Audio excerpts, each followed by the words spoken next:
The attack on the Israeli embassy in Buenos Aires was a suicide bombing attack on the building of the Israeli Embassy of Argentina, located in Buenos Aires, which was carried out on 17 March 1992. 29 civilians were killed in the attack and 242 additional civilians were injured. The attack, on 17 March 1992, at 2:42 p.m., a pickup truck driven by a suicide bomber and loaded with explosives smashed into the front of the Israeli embassy located on the corner of Arroyo and Suipacha, and detonated. The embassy, a Catholic church, and a nearby school building were destroyed. 4 Israelis died, but most of the victims were Argentine civilians, many of them children. The blast killed 29 and wounded 242. It was Argentina's deadliest terror attack until the AMIA bombing of 1994, and it remains the deadliest attack on an Israeli diplomatic mission. Fatalities. Priest Juan Carlos Brumana was one of the people killed in the suicide bombing. He died in the Catholic church Mater Admirabilis that is in front of the embassy. Among the dead there were 2 Israeli women who were the wives of the embassy's consul and first secretary. Responsibility. A group called Islamic Jihad Organization, which has been linked to Iran and possibly Hezbollah, claimed responsibility. Their stated motive for the attack was Israel's assassination of Hezbollah Secretary General Syed Abbas al-Musawi in February 1992.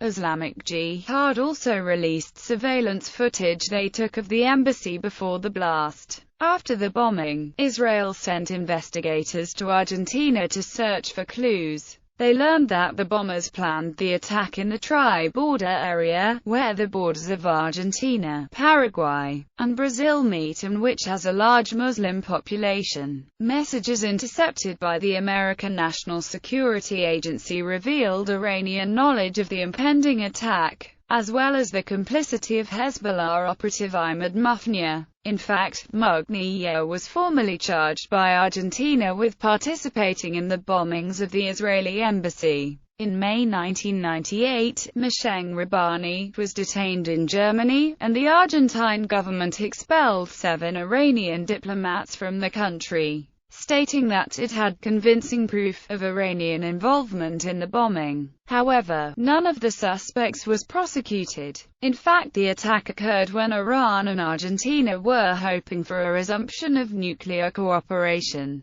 Although Argentina had announced the suspension of the shipments of nuclear materials to Iran a couple months before the bombing, a number of sources report on Hezbollah involvement with the assistance of Syria. Hezbollah denies these claims. In 1999, the Argentine government issued an arrest warrant for Ahmed Mugniya in connection with this attack and the 1994 AMIA bombing in Buenos Aires, which killed 85. It is suspected that the 2 attacks are linked. Aftermath. Kirchner on the case. When he was president, Nestor Kirchner pronounced that allowing these 2 incidents to happen, with no real inquiries to be followed, equaled a national disgrace. He reopened and kept open files from these incidents, most to be read by Justice Juan José Galeano. In the same process, Kirchner hoped to lift the ban for former intelligence officers to testify. The current president of Argentina has also claimed to want to get to the bottom of the case.